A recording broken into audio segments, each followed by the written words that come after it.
What's going on, YouTube? Welcome back. It's Veg. Thank you all so much for tuning back in. Let's get right into this video. Free agency frenzy. We're going to give you guys the key trades and the key free agency acquisitions that have happened in the NFL, just in case you missed it.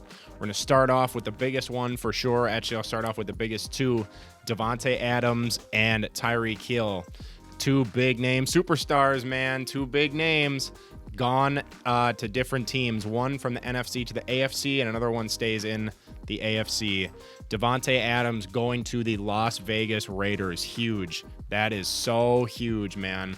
I don't know what the Green Bay Packers are going to do now, wide receiver. They're probably going to have to get Julio Jones, in my opinion, off free agency, because their receiving core just isn't up to par with these other guys, man. You got to have size, you got to have speed to be able to compete in this league, and right now I don't think Green Bay has that. As far as the Raiders go, they got everything and more. They got Devonta Adams, Darren Waller, Hunter Renfrow, Josh Jacobs, and Derek Carr slinging that rock. That's a great offense, man. And that division, you definitely need some firepower to stay in competition with Kansas City, who honestly might be a little weaker now that Tyreek Hill is not there anymore. Tyreek Hill was one of those players that you kind of had to double cover because he's so fast and so agile that Kelsey or Demarcus Robinson or Byron Pringle would be open. But who's on Kansas City now? Let's reevaluate who Kansas City has their weapons. Kelsey's still there. Pringle's gone. Demarcus Robinson's gone. Tyreek Hill is gone. So who are their receiving core? Who's their receiving core? It's Travis Kelsey, he's a tight end. We'll call him a receiver because he's so good. Mecole Hardman and Juju Smith-Schuster. That's the big three receivers for the Chiefs now. Juju Smith-Schuster, yes, he is a Kansas City Chief. If you didn't know, now you know. Juju is going to be wearing the red and yellow next year in the AFC West. So I don't know. Are they going to be good? Are they not going to be good? Are they going to win that division? I don't know. That division's tough. That division also got Russell Wilson. Russell Wilson is now on the Denver Broncos. The Denver Broncos now, however, do not have Noah Fant, nor do they have, they don't have Drew Lock. But, I mean, Russell Wilson was going to start over Drew Lock anyway because he's obviously way better. So, Noah Fant and Drew Lock are now part of Seattle. And Russell Wilson still has some good weapons. Jerry Jeudy, Tim Patrick, Cortland Sutton. They're good players, man. I don't know. Denver's got a lot of weapons still, and now they got that quarterback who's agile and he's a proven winner. So we're gonna see. AFC West is good, man. Good. Chargers got Khalil Mack on that defense. Got Linval Joseph still, and they got one of the best running backs, most agile running backs in the NFL, in Austin Eckler. So we shall see which team shall come out on top in the AFC West. Moving on to the AFC South. Christian Kirk, top 5 paid wide receiver in the NFL. What did he get? 4 years, $84 million. That is no chump change, man. That man got paid. Drop a comment down below if you guys think Christian Kirk should have got paid that much. I personally don't think he's a top 6 paid wide receiver in the NFL right now for mediocre production. I don't know, man. I do like Christian Kirk. I think he has speed, but I don't know, man. He got paid a lot of money to go to Jacksonville, who I think is going to struggle next year. But the thing is, Jacksonville did need a wide receiver, because who are Jacksonville's wide receivers? DJ Chark? Wrong. DJ Chark is no longer on the team anymore. DJ Chark is now a Detroit Lion. DJ Chark is on the Detroit Lions. In case you missed it, it's Amon-Ra St. Brown, DJ Chark, and TJ Hawkinson are the big three now on Detroit. The Jags, I think, are going to be a struggling team this year. Yes, they have Trevor Lawrence, but that's about it, man. They got DJ Chark. They got Christian Kirk now, big paid. He's going to take a lot of salary cap. Their defense is still struggling. I don't know. Jaguars are probably going to be at the bottom of that AFC South division. Staying in the AFC South division, who did the Colts get? Matt Ryan, Matty Ice, Matt Ryan. Yes, he is a Colt now, and rest in peace, the Colts. That team is going to suck now. Carson Wentz was. You think Carson Wentz was bad? Matt Ryan, old, not mobile, can't move. I think he's going to be worse. I really do. I don't think the Colts are. I don't know, man. I actually no, I do know. They're gonna run the ball to Jonathan Taylor. Jonathan Taylor should be picked number 1 in all fantasy drafts next year. He should be picked number 1 overall. Why? Because besides Michael, like Matt Ryan is not gonna get Michael Pittman the ball. He's just not. He's not gonna find him. They're gonna bull rush him. All teams know that Matt Ryan is one of those pocket passers, a bigger pocket passer than Kirk Cousins. He is way more prone to those rushes, I believe, than Kirk Cousins. So they're just going to hand the ball off, give little dump passes, Jonathan Taylor, and he's going to run it up. But I don't know. I don't like this acquisition at all. I don't think the Colts are going to benefit off this Matt Ryan trade. I think they were desperate and they needed to make a move to keep the fans in the stands, to keep something, some energy up. But yeah, Carson Wentz is now on the Commanders. Yes, the Washington Commanders, no longer the Washington football team. Drop a comment down below if you like the Washington football team better. I personally did. I think the Washington football team was sick. That name should have stayed forever. I thought that was a very great name, and now they're the Commanders. So the Commanders and Wentz are going to bring that organization down, as well as Matt Ryan and the Colts. Man, I'm coming in here with a lot of hating vibes today. I feel like I need to step it up. But sadly, I'm not going to be able to step it up on this next one because we are moving from the Colts to the Falcons, where Matt Ryan came from, and now where Marcus Mariota resides. Who does Atlanta have now? Who do they have? Can't even think of them. Can't think of anybody. Kyle Pitts. Marcus Mariota. I mean, Calvin Ridley got suspended. They have no receiving core. They don't have an offensive line. They have Mike Davis, I guess, running the football. They don't have a defense. They have a kicker, Younghoe Kwe. If you don't know him, look him up. He's great. He might have to play receiver, honestly. Younghoe Kwe. I could see it happening. He's an athlete. The guy's a dog. The guy does not miss field goals. He's missed about 2 since I've seen him play. Mr. Clutch. If you did not know Younghoe Kwe, in the turkey leg game 2 years ago against New Orleans, Younghoe Kwe got 3 of them. 3 successful onside kicks in the third quarter. 3. 1, 2, 3. Only 2 of them counted, though, because one of them was negated due to a penalty, and then they had to re-kick it, and he did it successfully again. He did it 3 times in a row. Younghoe Kwe is a beast. So Younghoe Kwe is probably the wide receiver 2 on the Falcons now, behind Kyle Pitts. Even though Kyle Pitts is a tight end, I can't think of any wide receivers on Atlanta. So he's a wide receiver 1, and Younghoe Kwe is going to be wide receiver 2.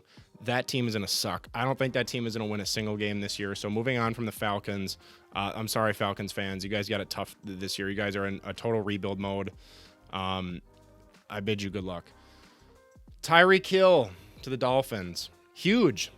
Absolutely huge deal to the Dolphins. 7 overall picks, one of them in the first round, 3 of them being in the second round, or no, 2 of them being in the second round, 1 this year and next year, and then 2 more in the 4th round this year and the next year following. Dolphins had a good team, man. Also, Dolphins. So let's go through their players. Tyreek Hill, Jalen Waddle. Who's their wide receiver 3, you ask? I didn't know this until this morning. This is why we're making this video. Cedric Wilson from the Dallas Cowboys. Yes, if you didn't know, Cedric Wilson, who is a very good weapon for the Dallas Cowboys, is now on the Dolphins. I don't know if that was acquired in a trade or free agency. However, yes, Cedric Wilson is now a Dolphin. So the Cowboys receiving core is CeeDee Lamb, Michael Gallup, and James Washington came from the Steelers, but we're going to stick with the Dolphins right now. So the Dolphins have Myles Gaskin, Tua, Mike Gesicki, and now they add Tyreek Hill to that offense, man. I think they're going to be good. They have to get past Buffalo, though. Buffalo's still got a good team, man. Buffalo's still going to be there. I don't see New England moving in a positive direction. I see it's going to be the Dolphins and the Bills competing for that division, for the top spot in that division this year. So that's going to be really cool. Is Tua going to be the guy? Is Tua going to come in clutch? I honestly can't make that prediction. He's overthrown guys in the past. We shall see, because it's kind of hard to overthrow Tyreek Hill. That man is fast as lightning, so we shall see. All right, Zadarius Smith, man, Vikes. As you can see, we're from Minnesota. Not going to bullshit, not going to, cut the slack. We're Vikes fans. Vikes are back. The Vikings defense has the potential to be very, very, very good this year with Danielle Hunter and Zadarius Smith on the edge. They brought in Harrison Phillips at that defensive tackle position. Still got Dalvin Tomlinson. Eric Kendricks at the linebacker position. Still got Jordan Hicks that they acquired off free agency this year from the Cardinals. Patrick Peterson wants to come back. Harrison Smith's going to come back. And then they got good corners. They got good young corners that are going to benefit off Patrick Peterson's leadership.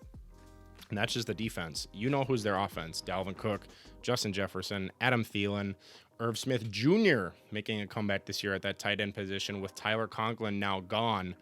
Irv Smith is going to have to pick up the slack for Tyler Conklin as he was out last year. Tyler Conklin did do a good job. However, Irv Smith has a big gap to fill. Him being the tight end one there, the alone tight end one. I don't know any other tight ends in the Vikings besides Irv Smith this year. He's going to have to step up from that injury for sure. But besides that, let's get into my AFC and NFC power rankings, and then we're going to wrap it up for today's video. Top 5 teams in the AFC and top 5 teams in the NFC. We're going to start with the AFC. My top 5 teams in the AFC. I still got to go with Kansas City, number 1. I have to. Before the season starts, I still have to go with Kansas City, even though Tyreek Hill is gone. Mahomes is still just nasty. He's just too nasty. He's so good, and Kelsey's still there. Mecole Hardman's still there. He's fast, and we'll see what Juju does. I don't know, but I like the Chiefs at number 1. Number 2, Buffalo Bills. It's got to be the Buffalo Bills, man. The Buffalo Bills are so close every year, but they can never do it. Are they going to do it this year? We shall see. I don't know. Unfortunately, no teams in the AFC South make my cut. My third AFC team is the LA Chargers. LA Chargers got a lot of talent, man. And they just got Khalil Mack. Khalil Mack's no spring chicken. If that guy's on the field, you have to account for him. At least 2 bodies on the offensive line need to account for that man. He's a beast. They have a great secondary as well. And that's just their defense. I don't even want to get started on their offense. Keenan Allen, Mike Williams, Austin Eckler. Yeah, they got a good offense, man. And they got a good offensive line. They signed Storm Norton, former Vike. They got a good offensive line, man. So yeah, I have the Chargers at number 3. Number 4 and 5 are really tough. It was really a toss-up, honestly, between 4 teams. I don't think this is one of the toughest decisions. The NFC is going to be super easy for me, but the AFC is really difficult. At number 4, I have the Miami Dolphins. Number 4 is the Miami Dolphins. I really do think that addition with Tyreek Hill is going to boost them up. I think that's going to give them a lot of confidence, and we shall see where they go from here. And at number 5, I can't forget the Cincinnati Bengals. Cincinnati Bengals they were in the Super Bowl last year. They're really good. People may ask why I have the Cincinnati Bengals so low. I mean, they still made my top 5. Dude, the AFC is absolutely loaded on paper this year. You can't pick a favorite unless you're biased. I could flip-flop Miami and Cincinnati, but I really do believe that the Chargers belong on that number 3 spot. I think the Chargers are a really good football team. And yeah, that's it for my top 5 AFC. Chiefs, Bills, Chargers, the Dolphins. Chiefs, Bills, Chargers, Dolphins, Bengals. Top 5 AFC. Moving on to the NFC. The NFC sucks now, in my opinion. The NFC has all the talent has moved from the NFC to the AFC. I'm going to touch one more thing in the AFC. People are like, you don't have the Raiders in your top 5? Sorry, Colin. I know Colin Durkin's going to be upset by this. No, I don't. That division is way too tough. I think that division's super, super, super tough. But prove me wrong, Raiders. Prove me wrong. Go win the Super Bowl in your home stadium this year. It's been done twice in a row. Make it a third. But as of right now, I don't believe it. So they don't make my top 5. But yes, they do have talent. Moving on to the NFC. NFC, top 5 teams in the NFC. Bucks are number 1. If your team has Tom Brady, you're basically automatically going to be number 1. Tom Brady came out of retirement, man. I knew it was going to happen. People doubted me. I said it. I'm like, he's not going to retire. There's no way. Apparently, there's been talks that he's getting involved, in altercations at home where he's been yelling at his wife, and they've been getting in fights. They've been getting not fist fights, but they haven't been getting along. And honestly, probably he said, "F this, I'm going back to work. I don't like sitting around." So Tom Brady says back to work, one more year with the Bucs. Number one, we got the Bucs, and they got good talent on that offense and that defense. That defense is great.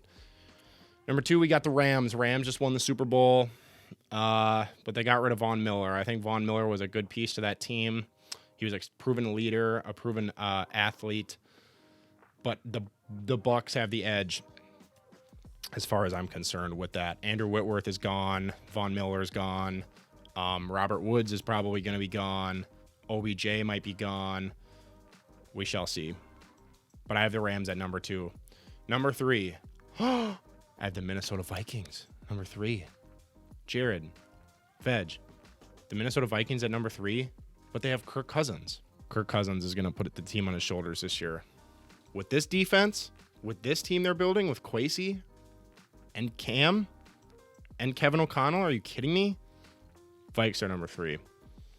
I had the Minnesota Vikings at number three in my NFC power rankings this year. Number 4 and 5, just like the AFC, are toss-ups. They're really big toss-ups. All the teams in the NFC besides those three suck. Got to go with Green Bay, though. I mean, still got Rodgers. Rodgers has proven that he can still make stuff happen without talent at the receiver position. They beat I don't know if it was the Vikings or another team, but they beat somebody with like fifth string receivers playing. Devonta was out, Lazard was out, and they basically had second stringers in there. And it was the Cardinals, that fluke game where AJ Green was like, "Oh, where's the ball?" And then they intercepted it on the final play of the game. The Cardinals should have won that game. However, Green Bay did come out on top. With 12 gauge throwing the football, I'm going to put Green Bay at number 4 because he's still one of the best to do it. However, I don't know. That team is that team is kind of looking iffy right now, so we'll see. I am also biased. On paper, their offense just doesn't honestly look that good besides 12 gauge. Number 5, it's got to be the Dallas Cowboys. Dallas Cowboys are my 5th NFC team this year. Got rid of Cedric Wilson. Got rid of Amari Cooper. Is Dak going to be the guy? Is that defense going to step up? That Dallas defense had a great time last year. They had a great run. They just could not get it done in the wild card round versus the San Francisco 49ers. That was a great game, though. San Francisco is right in there at number 6. However, my top 5 are Bucks, Rams, Vikes, Packers, Cowboys. That does it. For this week's video, guys, that does it. I did my AFC and NFC power rankings as well as the NFL fantasy, the NFL free agency frenzy. And like I said, if I missed anybody in the comments, if I missed any players that you guys know of, it's like, oh, how do you miss this guy? Drop a comment down below. Make sure to tag me in it. Drop a like, subscribe, and thank you guys again so much. We'll make sure to catch you guys in the next video. Thank you so much for tuning in. And like I said, drop a comment if I missed anything. We'll see everybody in the next video. Have a good day. Thank you.